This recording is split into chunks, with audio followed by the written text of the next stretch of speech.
My name's Thomas. I'm on the street. I'm not sure how to say how difficult things are out here, but for a while you were not able to use the restroom unless you were a customer. It's getting worse because of COVID. Is now you're not able to use the restroom anywhere. No place to change, no place to clean up.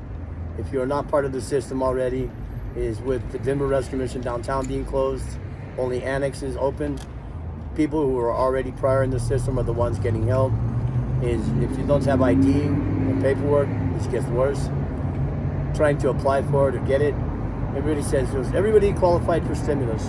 No, not everybody did. Like everybody doesn't qualify for unemployment. If you were unable to work because you're carrying around a backpack all the time, unable to be clean, unable to have the simplest things, is much more difficult. Then try to look decent, apply somewhere. It's not possible because you're walking in with a backpack. Honestly is a stigma that you can't imagine how identifying it is, or to have the simplest person who you are, say, pardon me, asking for the time and you don't get a response. Is pretending you don't exist, or you're not there. I would like to say this to everybody who's listening or watching this. You'll make no doubt about it. His life can change in the blink of an eye. Status is something that is a made-up thing. There's no chance that anything will ever happen to me. Is just not true. I plan for it. I work hard. I make sure that won't happen to me. Also, untrue. Again, life can change in the blink of an eye. The words "there, but for the grace of God go I" should ring hard in everyone's ear. Next time you look past a person who is on the street carrying a backpack and avoid them, you don't even notice their face. I want you to keep in mind, could have been Jesus Christ, or could have been your uncle or your aunt, who you hadn't seen, and so you didn't know you were passing an own family member by. Not everybody on the street is a drug addict or a drunk. Not everybody is out here for the same reason. It's because we are all human beings, all different people. Everyone who is out on the street is not all by choice. And the thing that people think is they make more money than I do. I'll let you know something.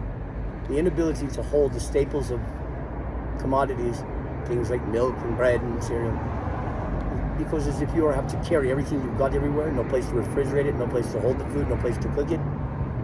Do you suppose that it's actually more expensive? Because it is. Probably 3 or 4 times more expensive for a person who is on the street to survive. It's having to eat out of trash cans. It's having people stop to shudder and say, "That's disgusting." He's wrong. A person who has lived with a Christian heart, I don't care if you believe in Allah, God, Vishnu, it doesn't matter. Here's what matters. The man you are looking at is a man, a human being. For those of you that are animal lovers, please make no mistake.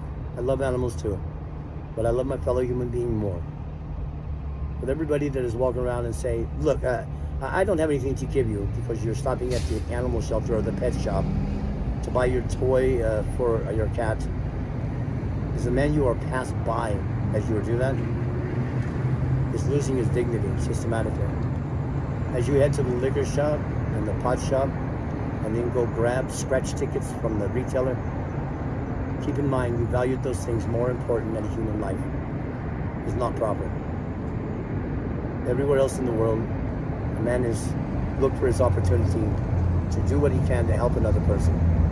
Not pass him by and not say, "Well, this is what I'm doing. This is what makes me feel comfortable." Try talking to the person you're talking to. If that person needs a certain thing, it's possibly that is their need. That handing them a granola bar in a bag with a thing that says "God bless you" is quite undignifying in this much. You just gave a granola bar to a man who has no teeth. How's he going to chew it? You've handed a pack of donuts because you went inside and did not ask the person what they wanted or needed. You decided, "This is what I'm getting for you." You gave it to a diabetic. It seems that a man in the desert does not need a steak, he needs a bottle of water. And a man who has been starving to death does not need a steak, he needs a staple of life. Also, A man who's freezing to death doesn't necessarily always need a coat. He needs a place to stay. Giving somebody a coat, a pair of gloves, and a hat, and saying, look, I just spent $300 on that. Why would you do that? Get off the credit and get on to doing something for the one person you're talking to. I'll tell you this, I'm not a religious person, but I am a man of faith. Christ was a man of a one-man kind of guy. He was a one-at-a-timer. He did not raise the grave, he raised Lazarus. Did not minister to the bordello, but to the whore at the well. Did not say none were with sin, as he said all were with sin. None were righteous before the Lord, no, not one. He's keeping those things in mind. You remember this.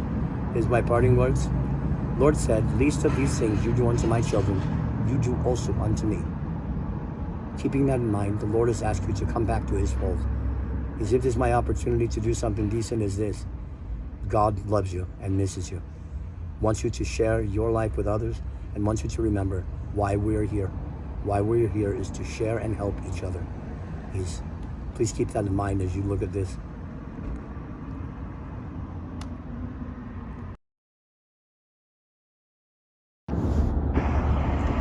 It seems that a man in the desert does not need a steak, he needs a bottle of water. And a man who has been starving to death does not need a steak, he needs a staple of life. Also, a man who's freezing to death doesn't necessarily always need a coat. He needs a place to stay.